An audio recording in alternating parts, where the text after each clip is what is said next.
बच्चों, कैसे हैं आप लोग। आई होप दैट आप सभी लोग ठीक होंगे और काफी दिनों के बाद फिर हम लोग एक बार जुड़ रहे हैं।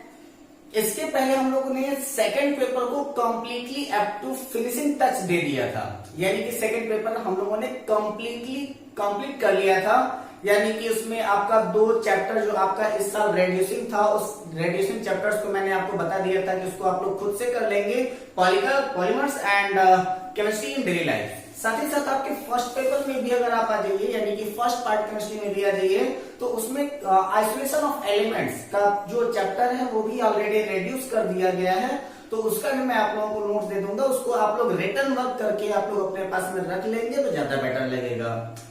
आज से हम लोग जिस इंपॉर्टेंट टॉपिक के ऊपर बात करने जा रहे हैं वो कुछ और नहीं बल्कि इलेक्ट्रोकेमिस्ट्री है। और जब कभी भी इलेक्ट्रोकेमिस्ट्री के बारे में बात करनी होती है तो आपको पता है कि कुछ ऐसे सब्जेक्ट्स हैं, जैसे कि अगर मुझसे कहा जाए तो मैं बहुत ज्यादा परेशान रहता हूं इन सारी चीजों को लेकर के कि क्लास 11th में हम लोग पढ़ रहे थे तो केमिस्ट्री में थर्मोडायनेमिक्स का अगर केवल फर्स्ट लॉ को छोड़ दिया जाए तो आपका टोटल के टोटल थर्मोडायनेमिक्स बिल्कुल वैसे ही है जैसे कि आपके फिजिक्स में है। यहां पर भी आपकी इलेक्ट्रोकेमिस्ट्री बात काफी इंटरेस्टिंग है इनके बारे में, क्योंकि अगर यहां पर हम लोग बात करने के लिए देखें तो इलेक्ट्रोकेमिस्ट्री का मतलब यह है कि हम लोग बात करने जा रहे हैं कुछ न कुछ इलेक्ट्रॉनिक्स की। इलेक्ट्रो का मतलब कुछ न कुछ हमारे पास इलेक्ट्रॉनिक्स है जिसका हम लोग केमिस्ट्री के साथ में उसका यूज या फिर परसेप्शन देख सकते हैं।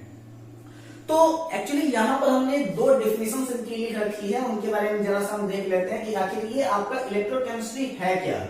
तो इलेक्ट्रोकेमिस्ट्री क्या कहता है कि the production of electricity from spontaneous chemical reaction, किसी भी स्पॉन्टेनियस केमिकल रिएक्शन से इलेक्ट्रिसिटी को प्रोड्यूस करने का जो प्रोसेस होता है उसी को हम लोग क्या कहते हैं, इलेक्ट्रोकेमिस्ट्री कहते हैं। रिपीट कर दीजिएगा इसको कि production of electricity from spontaneous chemical reaction is known as electrochemistry. Second part आपका क्या कहता है कि यूज ऑफ इलेक्ट्रिसिटी, यहां पर क्या था, प्रोडक्शन था, ध्यान दीजिएगा, वहां पर आपका क्या था, प्रोडक्शन था, यहां क्या है, use of electricity to bring about non spontaneous chemical transformation. जब केमिकल ट्रांसफॉर्मेशन की बात की जा रही है तो वह आपका नॉन स्पॉन्टेनियस है, और जब प्रोडक्शन की बात की जा रही है तो वह आपका स्पॉन्टेनियस है। इन दोनों बातों को ध्यान रखिएगा, इसको आप लोग अपने नोट्स में डाल लीजिएगा। इसके बाद अगर हम बात करें कि यहाँ पर जो आपकी पूरी इलेक्ट्रोकेमिकल सीरीज है या फिर इलेक्ट्रिसिटी है या फिर इलेक्ट्रोकेमिस्ट्री है, इस पूरे के पूरे इलेक्ट्रोकेमिस्ट्री को हम लोगों को सेल के ही अराउंड में पढ़ना है। तो हम लोग सेल के अराउंड में सबसे पहले ही स्टार्ट कर देते हैं the types of electrochemical cell. और जो इलेक्ट्रोकेमिकल सेल होते हैं वो आपके 2 टाइप के होते हैं। कौन कौन सा, तो एक है आपका वोल्टिक सेल या फिर इसी को गैल्वेनिक सेल के भी नाम से जानते हैं, और दूसरा होता है आपका इलेक्ट्रोलाइटिक सेल। ठीक है, जो आपका गैल्वेनिक सेल होता है बेटा, इसको फिर से चार्ज नहीं किया जा सकता, लेकिन इलेक्ट्रोलाइटिक सेल जो होता है वो इसको फिर से चार्ज किया जा सकता है। ठीक है, यहां पर जो हम लोग वोल्टिक सेल में जिसके बारे में हम लोग डिस्कस करने वाले हैं वो होगा आपका एक प्रकार का सेल जिसको हम लोग डेनियल सेल के नाम से जानते हैं। तो फिर यहाँ पर हम लोगों की बात किसके बारे में होगी, डेनियल सेल के बारे में हम लोग बात करेंगे। तो आओ जरा सा देखते हैं क्या क्या इंपॉर्टेंट है। हाँ, एक और इंपॉर्टेंट बात यहाँ पर मैं बताता हूँ कि यहाँ पर जितनी भी चीजें होनी है वो सारी की सारी आपकी ऑक्सीडेशन एंड रिडक्शन के ही थ्रू होने वाली है। क्लास 11th में आप लोगों ने एक चैप्टर ही पढ़ा होगा रेडॉक्स रिएक्शन का, और उस रेडॉक्स रिएक्शन में आप लोगों को डिटेल बताया गया होगा आपके ऑक्सीडेशन प्रोसेस और रिडक्शन प्रोसेस के थ्रू कि आखिर ऑक्सीडेशन कैसे होता है और रिडक्शन कैसे होता है। उसी चीज का यहाँ पर आपके इलेक्ट्रोकेमिस्ट्री में काफी ज्यादा यूज है। तो आप लोगों को मैं पहले से ही क्लियर कर दूं कि थोड़ा सा मैं उसको एक हिंट कर देता हूं कि आखिर आप लोग ऑक्सीडेशन और रिडक्शन कैसे करोगे। तो अभी तक आप लोगों को ये बताया गया होगा कि ऑक्सीडेशन का मतलब होता है कि adding of oxygen and replacing of hydrogen, और रिडक्शन का मतलब होता है कि adding of hydrogen and replacing of oxygen. यही आपका ऑक्सीडेशन एंड रिडक्शन था। लेकिन अब थोड़ा सा हम लोग इसको अलग तरीके से देखते हैं, ऑक्सीडेशन एंड रिडक्शन। अब इस ऑक्सीडेशन एंड रिडक्शन को हम लोग कैसे समझें, तो आप लोग जानते होंगे कि तेल की खुदाई होती है ना, जब कभी भी कोई ऑयल रिफाइनरी होती है तो जहां पर तेल को निकाला जाता है ना, जहां से खुदाई करके डिगिंग करके जहां से हम लोग पेट्रोलियम वगैरह को बाहर निकालते हैं, उसी को हम लोग कहते हैं ऑयल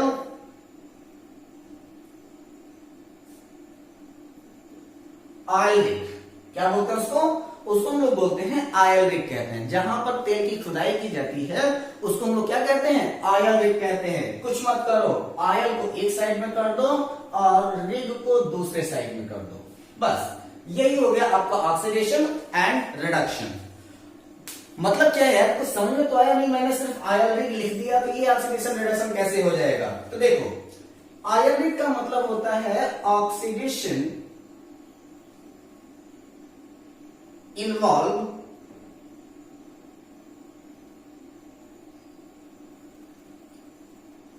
loss of इलेक्ट्रॉन।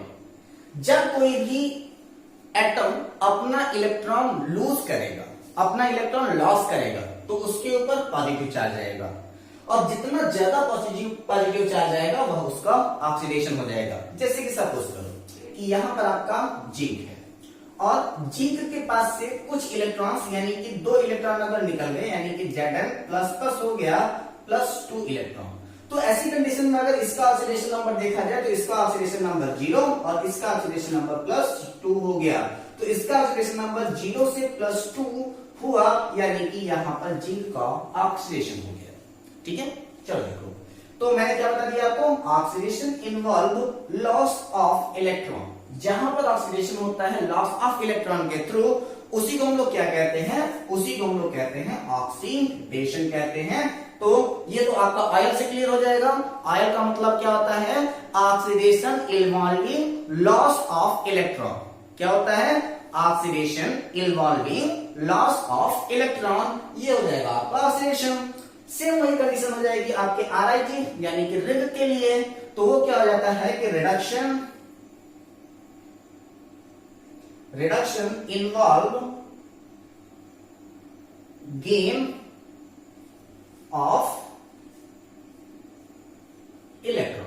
ठीक है, reduction involve gain of electron. जब इसको कहीं से इलेक्ट्रॉन मिल रहा है तो इसका ऑक्सीडेशन नंबर कम हो रहा है, और जब ऑक्सीडेशन नंबर कम होगा तो उसको हम लोग क्या कहेंगे, उसको हम लोग रिडक्शन कह देंगे। जैसे कि अगर सपोज करो कि यहीं पर आपका मैंने बता दिया, जैसे कि आपको यहाँ पर हम लोग मान लेते हैं Cu, ठीक है, कॉपर, और इस कॉपर के ऊपर डबल प्लस चार्ज था और इसको 2 इलेक्ट्रॉन कहीं से मिल गए, तो यह क्या हो जाता है आपका Cu सॉलिड स्टेट में कन्वर्ट हो जाता है। ये आपका इक्विलिब्रियम स्टेट में है और यहाँ पर ये सॉलिड स्टेट में है, इसका ऑक्सीडेशन नंबर 0। यहां पर इसका ऑक्सीडेशन नंबर +2 था और यहां पर इसका ऑक्सीडेशन नंबर 0 हो गया, यानी कि यहां पर इसका हुआ है रिडक्शन। ठीक है, क्या हुआ इसका रिडक्शन, और यहां पर 0 से +2 हुआ, इसका मतलब है कि यहां पर हुआ ऑक्सीडेशन। तो what is difference between oxidation and reduction? तो ऑक्सीडेशन का मतलब सीधा सीधा एक चीज ध्यान लो, और उसको हम लोग ऑयल रिग से आप लोग इसको याद कर लेना, ऑयल रिग। ऑयल का मतलब होता है ऑक्सीडेशन और रिग का मतलब होता है रिडक्शन। ऑयल का मतलब oxidation involve loss of electron, और रिडक्शन का मतलब होता है RIG का मतलब होता है रिग का मतलब होता है reduction involve gain of electron. तो यही बस थोड़ा सा ध्यान रखना है, ऑक्सीडेशन का मतलब लॉस ऑफ इलेक्ट्रॉन है और रिडक्शन का मतलब गेन ऑफ इलेक्ट्रॉन है। जहां पर इलेक्ट्रॉन मिल रहा होगा वहां पर रिडक्शन हो जाएगा, और जहां से इलेक्ट्रॉन निकल के बाहर जा रहा होगा वहां पर आपका ऑक्सीडेशन हो जाएगा। चलो थोड़ा सा और बात कर लेते हैं, आपके स्टार्टिंग करते हैं हम लोग गैल्वेनिक सेल से, जहां से हम लोग को ये टॉपिक थोड़ा सा अच्छी तरीके से देखना था, तो वहीं से हम लोग स्टार्ट करते हैं। तो हम लोग बात करते हैं आपके गैल्वेनिक सेल से, और उसमें हम लोग पढ़ना स्टार्ट करेंगे किसके बारे में, तो हम लोग पढ़ेंगे डेनियल सेल के बारे में। डेनियल सेल हम लोगों का सबसे ज्यादा इंपॉर्टेंट कॉन्सेप्ट भी है और वहां से सबसे ज्यादा क्वेश्चंस भी आते हैं। तो जरा सा देख लेते हैं हम लोग किसके बारे में, आपके गैल्वेनिक सेल या फिर वोल्टिक सेल के बारे में। गैल्वेनिक सेल या फिर इसी को हम लोग वोल्टिक सेल भी कह दें तो कोई दिक्कत नहीं है। और यहां पर हम लोग को जिसके बारे में डिफाइन करना है, जिसके बारे में हम लोग को डिटेल स्टडी करना है, वो होगा आपका डेनियल सेल। ठीक है, तो हम लोग किसके बारे में बात करेंगे, तो हम लोग बात करेंगे यहाँ पर आपका डेनियल सेल के बारे में। तो बस थोड़ा सा एक काम करो, ये थोड़ा सा इसको थोड़ा सा और ऊपर लिख देते हैं, पेन बदल देता हूं मैं। गैल्वेनिक सेल, या फिर इसी को क्या कह सकते हैं, वोल्टिक सेल। और इसके अकॉर्डिंग हम लोग को पढ़ना क्या है, डेनियल सेल। किसको पढ़ना है, हमें डेनियल सेल के बारे में पढ़ना है। तो सबसे पहले हम लोग करते क्या है कि एक डेनियल सेल बना लेते हैं। डेनियल सेल बनाने के बाद फिर उसको कुछ इंपॉर्टेंट चीजें हैं जिसके बारे में डिस्कस कर दिए, तो कर लेते हैं उसको। तो सबसे पहले हम लोग करते क्या है कि 2 बीकर ले लेते हैं, ठीक है। एक बीकर आपका ये रहा, दोनों का पेन जो होगा आप लोग जब बनाएंगे तो आप लोग भी पेन को डिफरेंट कर लीजिएगा ताकि दिक्कत ना हो आप लोगों को। एक बीकर ये है और दूसरा वाला बीकर जो है वो ये है, ठीक है। चलो अब इसमें हमने क्या किया है कि एक में हमने ले लिया है कि एक रॉड मैंने डाली, और यह रॉड किसी और चीज की नहीं है, ये रॉड है आपकी जिंक की, ठीक है। तो ये रॉड किसकी है, आपकी जिंक की है। जिंक का इलेक्ट्रोड है, ध्यान देना इसका, रॉड में कह रहा हूं तो उसको आप लोग ध्यान दे लीजिएगा कि ये आपका जिंक इलेक्ट्रोड है, जेड, ठीक है, जिंक का इलेक्ट्रोड। और यहां पर आपका जो सॉल्यूशन भरा हुआ है, यह आपका सॉल्यूशन कुछ और नहीं है, यह है आपका ZnCl2। पेन बदल दो, ज्यादा बेटर लगेगा, ठीक है, ताकि आप लोग अच्छी तरीके से पढ़ पाओ। ये हो जाएगा आपका ZnCl2, या फिर ZnSO4 रख दीजिए, ज्यादा बेटर रहेगा क्योंकि वो जल्दी ऑक्सीडाइज होता है। ZnCl2 जल्दी बॉन्ड ब्रेक नहीं करेगा और हमको यहाँ पर बॉन्ड ब्रेक कराना है, तो आप लोग यहाँ पर ZnSO4 रखिए, ठीक है। तो एक तो हो गया आपका यहाँ पर जो सॉल्यूशन है वो हमने लिया है ZnSO4 का, और यहाँ पर हमने जो ब्रिक लिया है यानी कि जो हमने रॉड लिया है वो आप कॉपर का रॉड ले लीजिए, ठीक है। किसका रॉड है ये, आपका कॉपर का इलेक्ट्रोड है। और यहां पर भी आप पूरी तरीके से एक सॉल्यूशन भर दीजिए CuSO4 का। किसका भर देंगे, CuSO4 का। इसको भी मैं लिख देता हूं, ये क्या हो जाएगा आपका CuSO4। इसके बाद आप यहां पर करेंगे क्या कि इसके लिए एक सॉल्ट ब्रिज बनाना होगा। सॉल्ट ब्रिज का काम क्या होता है कि जैसे कि ये कहीं ऐसा ना हो कि इनका रिएक्शन ब्रेक हो जाए, तो इनका रिएक्शन को रोकने के लिए हम लोग करते क्या है, सॉल्ट ब्रिज लगाते हैं। ये आपका जेली लाइक स्ट्रक्चर होता है और यहां पर हम लोग बना देते हैं एक सॉल्ट ब्रिज, ठीक है। पूरा पानी में सटाते हुए क्या हो जाएगा, आपका सॉल्ट ब्रिज होगा। पानी में ज्यादा सटा रहा हूं मैं, तो इसको थोड़ा सा पानी और बढ़ा देते हैं। पानी का मतलब ये आपका ZnSO4 सॉल्यूशन होगा, ठीक है। तो ये रहा, ये आपका हमने क्या कर दिया, यहां पर हमने लगा दिया इसका सॉल्ट ब्रिज। अब इस सॉल्ट ब्रिज में हम लोग एक सबसे इंपॉर्टेंट बात यह है कि इसको हम लोग कहते हैं कि ये जो इसका स्ट्रक्चर होता है वो जेल की तरह होता है, और इस सॉल्ट ब्रिज में ये पूरा का पूरा ये जेल की तरह लिक्विडिटी के फॉर्म में होता है, यानी कि लिक्विड स्ट्रक्चर होता है। और साथ ही साथ यहाँ पर इसमें हम लोग करते क्या है कि इस जेल में यानी कि इस सॉल्ट ब्रिज में हम लोग करेंगे क्या कि एक बना देते हैं सॉल्ट ब्रिज, ठीक है।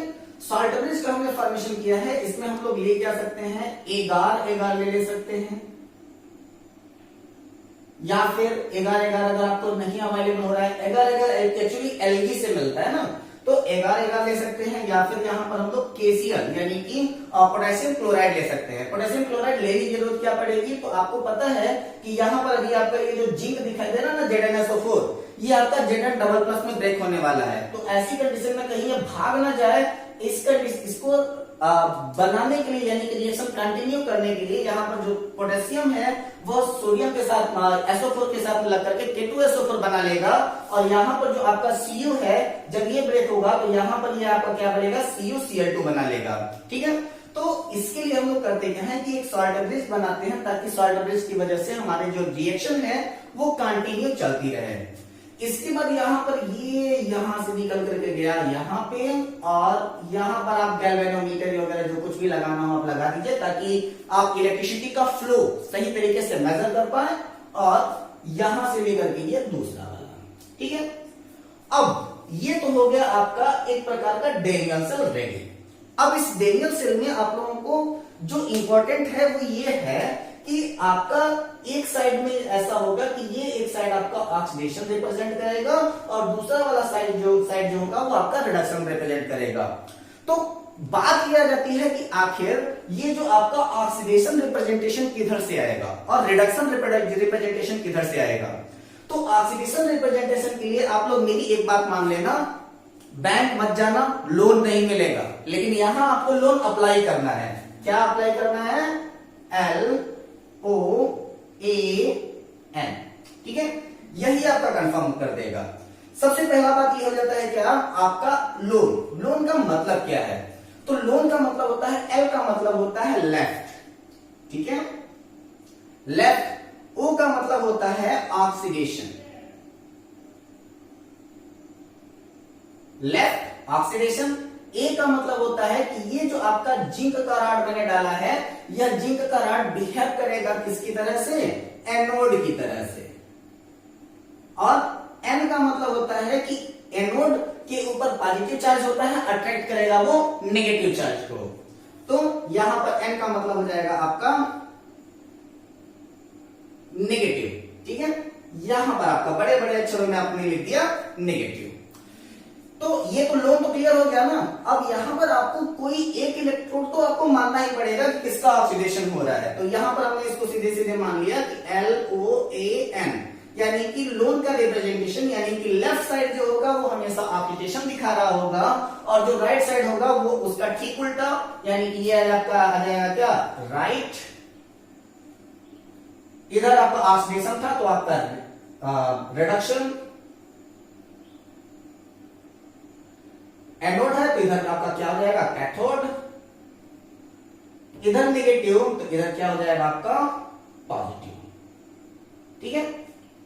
अब देखो कि ये तो आपका डेनियल सेल में आपको पता चल गया कि आखिर सपोज करो कि जैसे कि यहां पर Zn क्या है, जिंक क्या है, जल्दी अपना इलेक्ट्रॉन लूज कर रहा है, जिसको हमने यहां पर ऑक्सीडाइज करा दिया है। कल के डेट में हमारे सामने कुछ ऐसा भी सब्सटेंस आ जाए जिसमें कॉपर जल्दी इलेक्ट्रॉन लूज करे कंपेयर टू किसी अदर के, तो वहां पर हम लोग ऑक्सीडाइज किसका करा देंगे? कॉपर का करा देंगे। यानी कि यह डिपेंड करेगा आपके सॉल्यूशन के ऊपर। इसका मतलब आप ये नहीं समझेंगे कि सर ने बता दिया कि जो कॉपर है वो हमेशा से रिडक्शन की तरह बिहेव करेगा तो आप रिडक्शन ही लगा दो कॉपर के लिए। बिहेवियर देखना पड़ता है और उसको हम लोग डिस्कस करेंगे आपके इलेक्ट्रो रिएक्टिव सीरीज में। जब हम लोग आपको इलेक्ट्रोरिएक्टिव सीरीज के बारे में हम आपको बताएंगे तो उसमें मैं आपको डायरेक्टली बता दूंगा कि वहां पर कौन कौन ऐसा है जो आपकी इलेक्ट्रोड की तरह कहां पर बिहेव कर सकता है।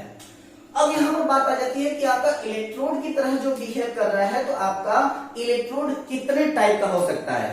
तो इलेक्ट्रोड में सबसे पहला इलेक्ट्रोड हम लोग बात करते हैं जिसके बारे में, वो हो जाता है आपका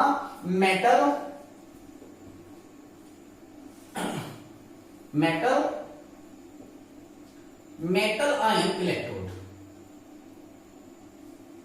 कई प्रकार के इलेक्ट्रोड होते हैं, जैसे कि यहां पर क्या है कि आपका अभी मैंने रख दिया है Zn और दूसरे साइड में हम लोग रख लेंगे आपका Zn++। तो ये क्या है? आपका मेटल है और ये आपका क्या है? मेटल आयन है। तो क्या हो जाएगा? आपका मेटल एंड मेटल आयन दो के दोनों क्या होते हैं? आपके इलेक्ट्रोड की तरह रिप्रेजेंट कर सकते हैं। तो क्या हो जाएगा? पहला आपको मैंने बता दिया metal and metal ion electrode हो सकता है। और इलेक्ट्रोड कौन हो सकता है? तो जैसे कि अगर आप मान लीजिए कि कोई आपका गैस है और गैस के साथ में आपका गैस आयन, वो भी क्या करेगा? इलेक्ट्रोड की तरह बिहेव कर सकता है, ठीक है। तो हमने क्या बता दिया कि आपका मेटल एंड मेटल आयन जो है वो आपके इलेक्ट्रोड की तरह बिहेव करेंगे और गैस एंड गैस आयन भी जो होंगे वो आपके इलेक्ट्रोड की तरह बिहेव कर सकते हैं। अब यहां पर जो इंपॉर्टेंट है उनको देख लो कि यहां पर आखिर क्या हुआ, आखिर क्या है ये सारा के सारा तामझाम जो मैं बता रहा हूं आप लोगों को। तो सीधी सीधी बात देखना, इसको थोड़ा सा मिटाने की जरूरत हमें ना पड़े तो ज्यादा अच्छा लगेगा। सबसे पहला इक्वेशन हमने देखा क्या कि पहले इक्वेशन में हमारा क्या है कि जिंक जो है वो आपका सॉलिड स्टेट में है और यहां पर इसका ऑक्सीडेशन हुआ और ऑक्सीडेशन होने पर ये आपका Zn++ और इसने अपने 2 इलेक्ट्रॉन को लूज कर दिया, ठीक है। तो जब इसने अपने 2 इलेक्ट्रॉन को लॉस कर दिया तो यहां पर इस जिंक का हो गया ऑक्सीडेशन। सेकेंड स्टेप आपका ये कहता है कि आपका कॉपर वो ऑलरेडी आयन के स्टेज में था, ठीक है। कॉपर जब ब्रेक हुआ तो वो आयन के स्टेज में ब्रेक हुआ और उसमें कहीं से दो इलेक्ट्रॉन मिला कहां से, यही वाला जो दो इलेक्ट्रॉन निकला है, यही दो इलेक्ट्रॉन इसको मिल गया। तो ये आपका कॉपर, यहां पर ये जो कॉपर जो था वो आपका इक्विलिब्रियम स्टेट में था, यहां पर आपका कॉपर जो है वो आपका सॉलिड स्टेट में हो गया। अब ध्यान देना कि यहां पर से इन दोनों को ऐड कर देते हैं, इसको लिख देते हैं adding of equation 1 and 2। Electron से इलेक्ट्रॉन कट गया क्योंकि दोनों साइड में इलेक्ट्रॉन आपके इक्वल हैं। बस कुछ नहीं करना, सीधे सीधे आप इन दोनों को ऐड कर दो, हो जाएगा क्या, ये हो जाएगा आपका Zn plus Cu double plus is given that Zn plus plus plus Cu। आराम से आपको दिख रहा होगा कि जिंक का जो है वो यहां पर ऑक्सीडेशन हुआ है और कॉपर का यहां पर आपका क्या हो गया है, रिडक्शन हो गया है। ठीक, ये तो हो गया मोटी मोटा बात।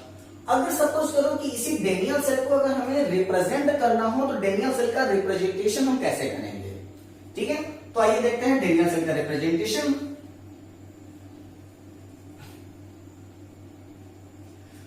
डेनियल सेल को रिप्रेजेंट करने के लिए इसको हम लोग ऐसे लिख लेते हैं रिप्रेजेंटेशन के फॉर्म में।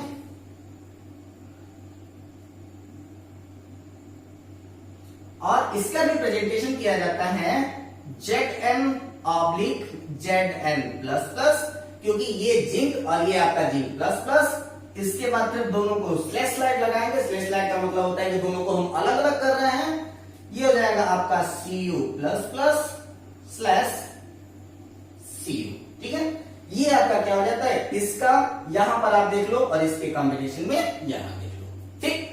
तो ये हो जाता है इसका रिप्रेजेंटेशन। अगर आपसे कहा दिया जाए कि निम्नलिखित में से which of the following are represent the Daniell cell, तो we can represent the Daniell cell like this. ये आपका मेथड होगा जिस तरीके से अगर हम लोगों को डेनियल सेल को रिप्रेजेंट करना होगा तो हम लोग डेनियल सेल को इसी तरीके से रिप्रेजेंट करेंगे। अब डेनियल सेल को आप लोगों को आई थिंक समझ में आ गया होगा, तो मैं इसको थोड़ा सा मिटा दूं। दो तीन छोटे छोटे डेफिनेशंस है और फार्मूले है, मैं इसको बता देता हूं। चलिए मिटा देता हूं मैं इसको। आई थिंक आप सभी लोगों ने इसको बना ही लिया होगा। आप लोगों ने बड़ा कॉम्प्लिकेटेड सा कुछ स्ट्रक्चर दिया हुआ है बुक में।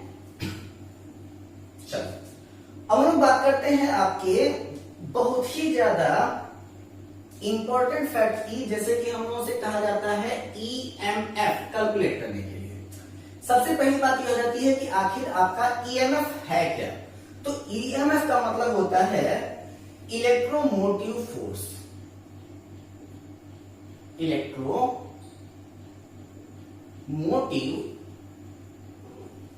फोर्स, ठीक है। अब इलेक्ट्रो यहां पर कुछ लोग इसको EMF को इलेक्ट्रोमैग्नेटिक फोर्स बोल देते हैं, तो ये मैग्नेटिक नहीं है, इलेक्ट्रोमोटिव फोर्स है ये।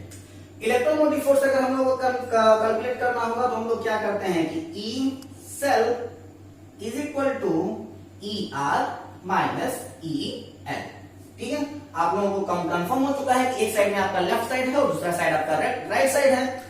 लेकिन प्यारे एक बहुत ही बड़ा चीज है कि अभी तो हम लोगों को उस स्ट्रक्चर में तो पता नहीं चल रहा था कि किसका ऑक्सीडेशन हो रहा है, किसका रिडक्शन हो रहा है, क्योंकि जब तक आप लोग रिएक्टिविटी सीरीज नहीं पढ़ोगे तब तक तो कोई मतलब नहीं है उसको जानने का। तो इसको हम लोग एक ध्यान देना है कि छोटा सा बात कर सकते हैं कि इसको हम लोग मान लेते हैं कि ये सारा का सारा जितना भी रिएक्शन हो रहा है वो आपके रिडक्शन पोटेंशियल हो रहा है। किसके पोटेंशियल हो रहा है, रिडक्शन पोटेंशियल। Reduction potential. और जब ये आपका रिडक्शन पोटेंशियल आपका सारा का सारा रिएक्शन हो रहा होगा तब इसको रिप्रेजेंट कैसे करेंगे, तब इसको रिप्रेजेंट करेंगे ई सेल यहां पर आपका बिल्कुल छोटा सा रख लीजिएगा, E cell is equal to E R का मतलब कि आपका रिडक्शन पॉइंट यानी कि आपके राइट साइड का पॉइंट है, तो इसको हम लोग इस तरीके से रिप्रेजेंट करेंगे।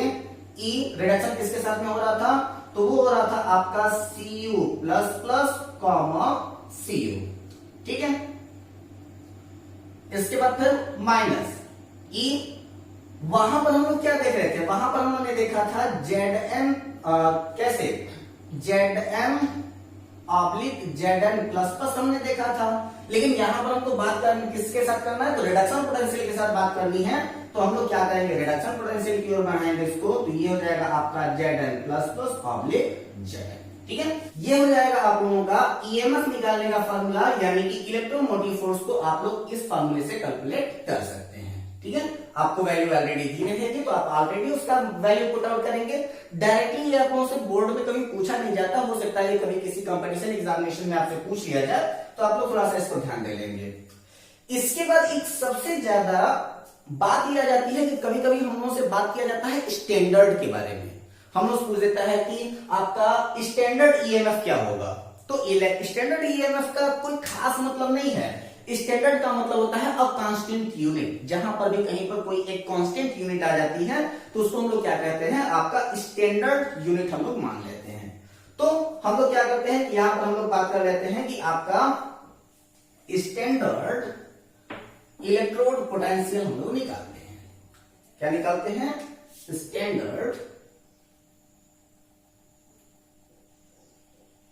स्टैंडर्ड इलेक्ट्रोड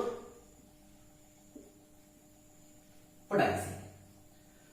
अब स्टैंडर्ड इलेक्ट्रोड पोटेंशियल निकालने का मतलब क्या है कि जैसे कि अगर आप सीधे सीधे बात जान लीजिएगा कि जब कभी भी आपका स्टैंडर्ड निकले का मतलब है कि उसके ऊपर एक नॉट लगा होगा, तो E naught cell is equal to सब कुछ एज इट इज जैसे था वैसे ही रख दीजिए।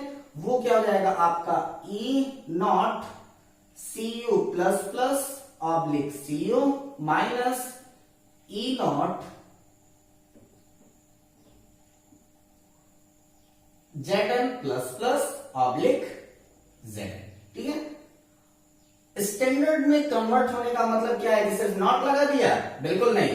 यहां पर हमने सिर्फ मान लिया क्या है कि यहां पर जो आपका इक्विलिब्रियम स्टेट है, ये जो वाला है ना, दो के दोनों इक्विलिब्रियम स्टेट, तो वहां पर आपका इक्विलिब्रियम स्टेट जो है वह आपका 1 मोल हो गया है। ठीक है, तो इक्विलिब्रियम स्टेट इधर भी कॉपर का भी 1 मोल और यहां पर भी आपका इक्विलिब्रियम स्टेट 1 मोल हो गया।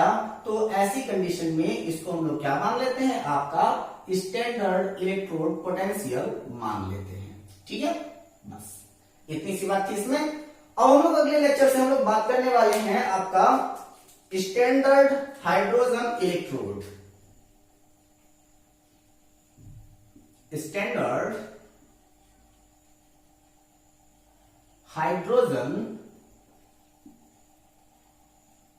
इलेक्ट्रोड।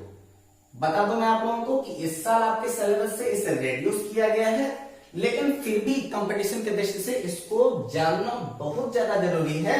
इसलिए हम लोग नेक्स्ट क्लास से थोड़ा सा ज्यादा डिटेल में नहीं, लेकिन थोड़ा सा बात करेंगे आपके स्टैंडर्ड हाइड्रोजन इलेक्ट्रोड के बारे में, क्योंकि आगे की चीजें आप आसानी से समझ सके। सो आई होप दैट आप लोगों को अभी तक की जितनी भी बातें मैंने किया, आपके डैनियल सेल के बारे में हमने बात किया, आपको समझ में आया होगा। तो फिर आप सही तरीके से इसका एक बार नोट्स बना ले अपने पास में, हंसते रहें, मुस्कुराते रहें। Take care, all the best, जय हिंद।